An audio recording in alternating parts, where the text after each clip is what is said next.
What's up, and welcome back to another episode of 40 Under 40. I am your host, Giles, and I'm excited to highlight and feature another amazing, dope artist who is under 40 and doing some amazing things in the art world. Hey, we're covering everybody who works in theater, dance, music, visual arts, literary, TV, film, all that amazing stuff. And this young brother here has his hands in most of all that. I want you to help me welcome my friend, Eric Lockley. Eric, what's up, brother? Hey, what's up, man? How are you? I'm good. Hey, thanks for joining me on the 40 Under 40, man. I'm honored. I'm honored and really excited. Thanks for having me. Yes, sir. Yes, sir. So I'll go ahead and rip the Band-Aid, man. I'm an Eric Lockley fan. I met Eric, almost like 7 years ago. 7 or 8 years ago. Yeah, right around there when I was living in New York. And we were working on a show that Eric actually wrote. Eric is a playwright. Eric's an actor, filmmaker. Eric, what else do you do? Podcast host, producer with the two Harlem-based theater companies, and then I do musical improv and random comedy stuff. Love it, man. So tell me, how did you get started in theater? So, for me, my journey was as a 2-year-old. I would dance around in the house all the time, especially to Michael Jackson. And my parents were like, this boy likes to perform, so let's put him in some dance classes. So initially I started out in dance, and I would take dance classes, but Michael Jackson was my favorite. So I actually, for a period of time, would go to malls and like perform, like be a 4-year-old Michael Jackson impersonator in malls, and like have get some change from people at the mall. So that was initially when I started performing. And then as I kind of started focusing on theater when I was 12, I went to an arts middle school and initially was studying dance, but then I auditioned to play Aladdin in the school play. And I got the role of Aladdin. Nice. Said, well, y'all trying to cast me as the lead, maybe I should do this. Right. So then, yeah, I started focusing more on theater and acting as opposed to dance. And yeah, and then from there, went to a performing arts high school and then went to NYU for acting. And I just really have always been passionate about storytelling in general, but I love the feeling of performing. I love live performance and just the impact that telling different stories has on people. Yeah. So you went to NYU for acting. So I hear a lot of conversation back and forth about training versus not training, education versus, not getting education or learning it actually on the stage or in the streets. What do you live in that conversation? Ooh, I am definitely of the mindset of you learn by doing. Okay. So I do think, education and training is great, but if you never are in the field, you're not gonna learn. You know what I mean? You will have training, but you will not learn. So I do think, having gone to NYU, which was expensive, and those student loans are real. Yes. I got some wonderful lessons, but I also got a good amount of student loan. So I do think, being able to train at a program where you feel supported and like you're getting a worthwhile education is great. But like I said, there are people that did not get that training that are learning in the field, and that's just as valuable in my opinion. So yeah, I just think when you do, no matter what it is, there are invaluable lessons that you will learn from failing, from succeeding, and from having to figure things out that you never would have thought you had to figure out if you didn't actually go for it. So I say go for it and learn by doing it. I love it, man. I love it. So what was because you're not from New York originally, right? No, I'm originally from Baltimore, Maryland. From Baltimore. So what was that transition like coming from Baltimore to the big city of New York? What was that like? Well, a little while ago. For me, well, what's really exciting is NYU and New York was like where I wanted to be. When I was a kid, everything from watching TV in Baltimore and being like, "Oh, New York," and, you know, movies. I think there was always this mysticism and magic around New York City. So from a young age, I knew I wanted to be in New York. I wanted to experience New York. And so I guess one of the things I had been able to visit, I'd been fortunate enough to visit a few times before I moved here and called New York home. And in visiting, I was astounded by like, oh, the lights, the people, the craziness. Yeah, yeah. But it all felt like a big adventure to me, and I was like, Mhm. I love to live a big adventure. So for me, the transition wasn't too difficult. I mean, I think especially because it was in college. What was most important was, getting to know people, and they kind of help to cultivate an environment where you're getting to know people and hanging out. And so I think that was helpful. And because I felt like I had connections, I didn't feel like I was just dropped in the middle of New York and told, all right, figure it out. Mhm. Which is a very different experience. Yeah. And when you don't have that community, it can be challenging. So I'm grateful that I did have that community, and I was continuing to get to know people because it was a college experience. But yeah, I think finding community in a new place is important wherever you go. So I was able to do that pretty quickly. Yeah. So you are a part of two theater companies that you found community with. How did you identify that those were the two companies that you wanted to be a part of? And I think you're a founding member of both, right? Yeah, yeah. So the Movement Theater Company, which I am a founder of, and we started it in 2007. That was a group of students at NYU who students and recently graduated folks from NYU who we decided, like, for us at that time, we weren't seeing ourselves as stories that excited us on stage. And August Wilson is incredible, legendary, but we were, early 20s Black folks who were like, well, I don't know when it might be another 20, 25 years before I'm readily getting roles in the August Wilson play. So what are Right. some contemporary stories? What are some stories that feel like relevant to right now? And what we did was we said, well, we can create those stories and we can create a support system for each other.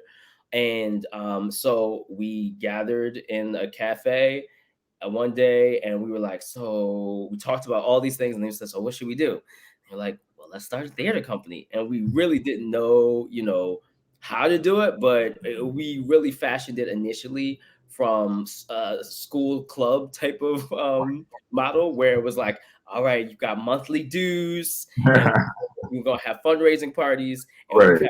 we just figured it out from there. And it was wonderful to have some people like Woody King Jr. and folks at the Negro Ensemble Company, and some of the people that had been so influential and important to theater and Black theater specifically, who were able to support and guide us and give us some advice around how to sustain a theater company. Nice. But so that was the Movement Theater Company, and we are committed to creating space and opportunities and developing new works by artists of color. And then Nice. my other organization, Harlem Nine, we started in 2010, and we're a Harlem-based organization that has a festival called 48 Hours in dot dot dot, Right. aka Ellipses. Because initially we did 48 Hours in Harlem, and we did that for about 5 or 6 years until we branched out and started doing 48 Hours in El Bronx. And since then, we've done 48 Hours in Dallas, which we did with Giles. Yes. Um, and we've done 48 Hours in Detroit and 48 Hours at the National Black Theater Festival in North Carolina. So that festival is a quick 48-hour play festival where we get actors, writers, and directors together, and they have to develop 6 new plays that are performed, 6 new short plays, I should say short plays, Short um, plays. that are then performed on a Sunday night, but they rehearse it on Saturday. They learn it and rehearse it on Saturday and perform it on Sunday night. So it's a quick Right. turnaround, but being able to bring that festival 48 hours into different communities has been really enriching and empowering, because it's like you get to see these artists tackle the, I don't want to say impossible because they do it, but Yeah. what may seem impossible, to kind of, learn a new play in 48 hours and perform it and really tell that story vividly. And but they do it, so it's incredible. Yeah, that's awesome. That's awesome. So you are, like I said, you're multi hyphenated. So like actor, dancer, performer. If someone said pick one, pick your favorite baby, could you do that? And if so, which one would it be? No, I can't do it. And people try, especially earlier in my career, after graduating and everything, it's like, well, you gonna have to pick one. And I can't. I mean, and what I'm able to embrace, and I think we're in an era right now with, the Issa Raes, the Donald Glovers, Mhm. the multi hyphenates, where people can more so embrace than they were able to before. That when you know your brand, or when you know the type of stories that excite you, and you know your skill set to tell those types of stories, that you can do that in many ways. You can do that, as a singer, and then as an actor, and also as a writer, and also as a director. Um, and so I'm grateful that that is shifting, because I really cannot pick one.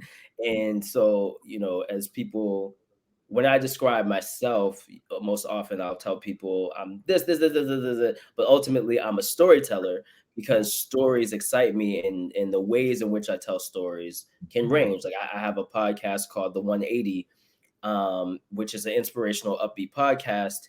And what inspired me to do that podcast was, I know that every person has a moment in their life, or multiple moments maybe, where things turn around, or where they turn things around. And so the 180 for me was an opportunity to hear people's stories about how their lives turned around. What actions did they take? How did they find inspiration to push through and change things? And at the core, I just believe we all have a story. And I love sometimes sharing my own story, or sharing stories that come from my imagination. But no matter what, I believe that our stories can heal others. And so I encourage people to share their stories. And I want to continue to be a vivid storyteller. I love that. I love that. Did you just have a show at the public, or you have a show coming at the public?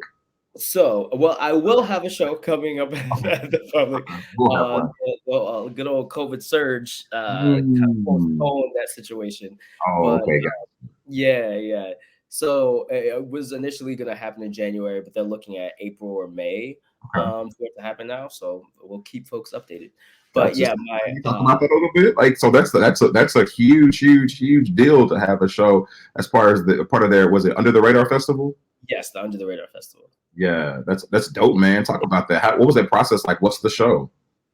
So the show is called Sweet Chariot. It is an Afrofuturistic examination of the fine line between escape and liberation for Black folks. And it takes place, it happens in three parts. The first part is on Earth, and about this teacher who has a strange encounter in the woods that leads him to believe in the impossible. And then the second part happens on a spaceship with a dysfunctional space crew, including Afrobot, who is a hilarious Afro, Okay. if that makes sense, a robot. And on the spaceship, things happen that connect to the first part, and then the third part is on a new planet that they've been traveling to, that's only populated by Black folks, and it's an idyllic place, but the lead character gets some news that's troubling, and has to struggle with, once again, how do I escape? How do I save what I consider to be precious? And so it's really kind of an examination of both escape and liberation, but also letting go. And Mhm. I was grateful that I'm a part of the Devised Theater Working Group, which is a sect of the Under the Radar Festival, where they get artists that they think are doing really innovative, interesting work, and they give us the opportunity to showcase excerpts of that work. So my play Sweet Chariot right now is in three parts: Chapter 1, Chapter 2, Chapter 3, and Mhm. so I'm gonna present chapters 1 and 2. And yeah, so I'm excited. Ideally, hopefully in April, May, it will happen. But in April or May, Right. folks will see it and experience it because it's definitely literally out of this world. But I'm excited for to share this story and get people excited about the possibilities of us as Black folks. Yeah. And so you wrote this show, correct? I wrote the show, and when we were doing it in January, I was going to be in it. So I do anticipate that when we do it in April or May, I also will be in it. But it Okay. is the first time because it is a cast of 6. So I will be, one of 6 in the cast. But it'll be the first time that I'm performing in a show that I've written with a cast. I've written a couple of solo shows and performed in those, and it was just me. Right. But this is the first time I'm performing in something that I've written with a full cast. Right. And recently you had a film come out too. Yeah. That was more so. I was like, yeah. So the film, The Inheritance, is a film that I was in by Ephraim Asili, and it's a really like awesome, cool, unique hybrid like documentary and narrative film, fictional narrative film. That I play this character Julian, who inherited a house from his grandmother, and his grandmother's house has a bunch of records and books and just all types of historic records of Black history through the years in Philadelphia. And Julian decides with his girlfriend that they're going to let people into the space, like occupy different rooms and like pay rent, and that we'll study together all of this material and create a group similar to the Black Panthers, but not exactly the Black Yeah, Panthers. yeah, yeah. And through the lens of that narrative, real life things happen. Real life things are touched upon, like the Move bombing that happened. So we interview people from the Move bombing, which was a real thing that happened, but it's the narrative of us as people in this house is fake. Right. So it's really an interesting hybrid of a film that's done really well. It was on some top films of 2021 list, and I've been really proud of it because it's a unique contribution that I think creates great conversation around what it means to have to hold history as a young person, as a young Black person right now. And where can we find that movie? Ooh, that is okay. Well, I'll say grasshopperfilm.com. Okay. Okay. It's a place that you should be able to. We'll go there. We'll go there. Yeah. We'll definitely look for it But there. with these days where virtual and online screenings, I'm not sure if it's still up there. But Okay. if I can get you a link that's accurate, Yeah, that's yeah. besides grasshopperfilm.com, I'll let you know. Okay. And then I'll definitely put it in the lower thirds here for sure if we could get that. Eric, what's next for you, man? You're doing like everything, and like in all areas. So like, what's the next big project? Yeah, the next big project. Oof. Her. You can talk about. I'm sure there's some that you can't talk about yet. Right. I know for me personally, I'm excited about I have a couple of short film ideas, and then I have a sketch comedy idea that I'm working on. Um and those are the things that are most exciting me right now, besides Sweet Chariot. And the reality is Sweet Chariot, which is still in development with the Movement Theater Company and with the Under the Radar Festival. Uh, Whenever it has its showing in April or May, that'll be chapter 1, chapter 2. But I'm still developing it, the full piece. So my would be that in 2023, 2024 at the latest, that there could be a full production of the whole piece. That's one thing I'm really, really excited about. And yeah, continuing to like write stuff that I can put myself in. Thinking about, once again, like Issa Rae, Donald Glover, I really admire how they've been able to tap into something really unique and be able to boldly tell the stories that they want to tell. and I'm gaining with both experience and learning, Right. and and with training and taking classes, things like that, more about my voice as a writer. And so I'm excited to continue to put myself in the pieces that I write. Mhm. Yeah, and continue to work with the Movement Theater Company in Harlem 9. We have things that are coming up, and my podcast, the 180, will be releasing a second season in March.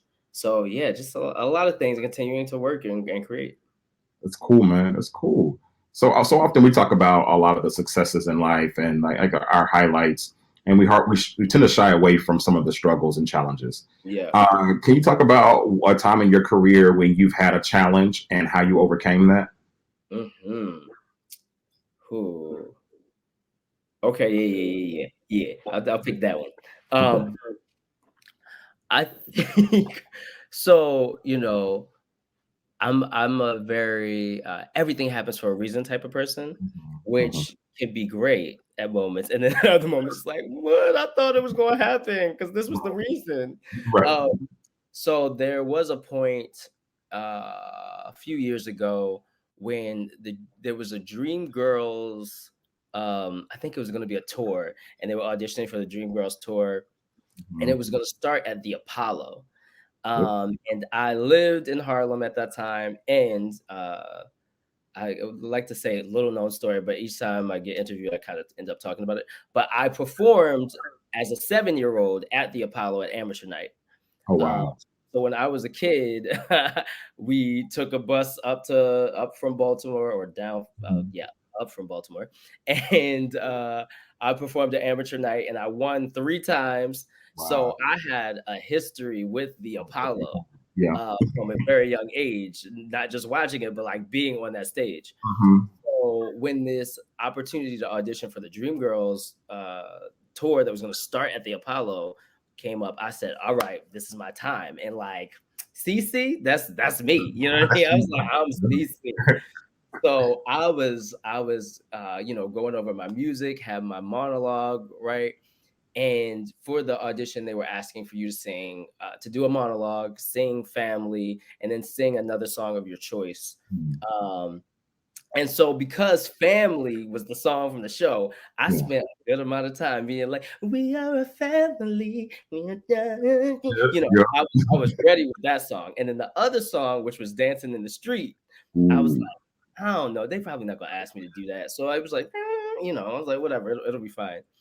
So of course, like I get to the audition, and I'm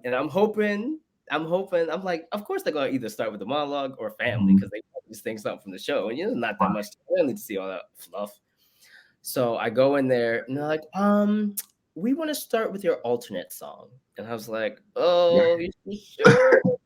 And they were like, yeah. So I was like, oh, okay, cool. And I at that point just did not have I was not in practice of musical theater auditions enough to Mhm. like feel really, really confident. Yeah. I think it was one of those games where he just started the song and I was like, what? And then he was like, oh, okay, I'll give you a bell note. I'll give you a note. I was like, oh, okay, cool. And so he gave me the note, and then I was like, Oh it, no. it did not go over well. And I think it was the thing, like, yeah, it was a mixture of things. Like I didn't sound great. Like I knew I could, I can sing. I can sing. So Mhm. I wasn't worried about that in terms of practice, but it was just like my timing was a little off. It was not ideal. And so Right. then I think they had me try it like one more time. And Mhm. then it was better, but it was not great. Thank And I you. said, no. And then they were like, thank you so much. And Oh, they didn't even have you do your monologue or your other song. they had me do my monologue or Family. And I said, oh. And I Nice. thought that this was going to be my moment to be Right. back at the Right. Apollo on stage. Like my family would be like, "Oh, our boy's back on there Yeah. doing Dreamgirls." Right. Like, but it was not meant to be, and it was hard because I really felt like I felt prepared with the exception. I didn't prepare Mhm. enough. I didn't prepare enough, Yeah. but Yeah. I felt like this was meant for me, but it didn't work out. And I think in terms of how I got over or how I got past it, it was Mhm. just a matter of like having my friend group, having my community uplift me and be like, that's all right, there's the next thing. And Right. also just knowing that, especially in this career, as an artist, there are many ups and downs and there are many no's, and you can only measure your success by your ability to get back up and try again. Like Yeah. you can only say, okay, I know it was a no that time, but let me keep going. And that's gotta feel like success for you. Yeah. Did that show happen? I don't think that show actually It happened. did. It did. I don't remember what year it was, but it did. Okay. Yeah, it started at the Apollo and then Oh, that was went. the tour. Okay, so Yeah, that's it was okay. a tour. I know what tour that was. Okay, yep, I know Yes. what tour Yeah, that was. Gotcha. yeah. Um, wow, that's a great story. Like about being prepared for everything they could throw at you in that audition Right. room. Yeah, Right. and then also And the confidence level of like knowing how to feel confident in that room.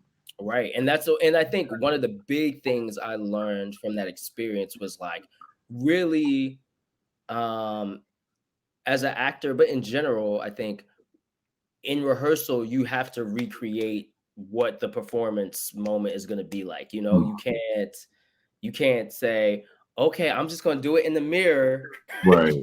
for Yeah. myself, and then I'm gonna Right. do it exactly like I did in the mirror when I'm in front of 5 people behind the table. And it's like, no, you have to create the circumstances Yeah. for that are gonna be equivalent to what the moment is gonna be when you want to be at your best. So I learned from that, like, okay, I gotta make sure that if I'm gonna audition for stuff, get my friend to read with me, get two friends to stand there and watch me, Right. really create that room so that I can feel the stakes, feel my heart racing, feel the nervousness that I would feel when the actual audition happens. Yeah, that's real, man. That's real. How can we follow you on social media? You can follow me on Instagram and on Twitter at I am Eric Lockley. So I am Eric Eric Lockley Lockley. Mhm. So I'm on Twitter and Instagram there, and I think you can find me on Facebook with my name. With Eric Lockley. Gotcha, gotcha. Yeah. So hey everybody, make sure you go follow Eric Lockley, everything he's doing in his career. Make sure you go download all the films that he's in, watch them. Like Oh, say well, and speaking of a film, because I actually make money when people say when people watch this film, so I should okay. might as well mention this. I have a short film called The Jump that's on Amazon.com, so you can Yes. look up The Jump, and it's an Mhm. inspirational short about a boy who was in love with the water and then was bullied at a pool, and that shifted his love of the water, and it's about how he addresses it as a young adult. And I play the adult version of the kid, and I learned how to swim in order to make the film. So please go check out The Jump on Amazon, and yeah, because I make a little change, and it'll inspire your heart. You'll So inspire yeah, your heart. Help this artist make some money for sure yeah, on Amazon.com. Eric, I want to play a game called This or That. You ready, man? yes, I'm excited. I love Okay. games. Okay. So we're gonna start off a little easy. We're gonna start off a little easy. Cake or ice cream? Cake, Okay. lactose intolerance. Okay. You know what I mean. I could do it, but Right. Right. Got to pay for it at the end. Yeah. Got to make sense. Um, Once on this island or The Color Purple, the plays. okay. Once on this island, I like Wow. magic and mysticism and like playfulness, so I like that. Okay. Okay. In that same vein, Romeo and Juliet or Macbeth. Romeo and Juliet. I'm a Wow. sucker for like a love story. Okay. Okay. Yeah. Okay. Um, LA tacos or New York pizza. Ooh. I'm gonna go with New York pizza. Why? I mean, I've loved pizza all my life. Fridays at my house were TGIF and order Domino's, order pizza. So I think that's really the prime reason. Like I do enjoy tacos, but I think I Mhm. didn't really get introduced to tacos until I was a little older, and then New York pizza is really the best. So yeah, New York pizza. Gotcha.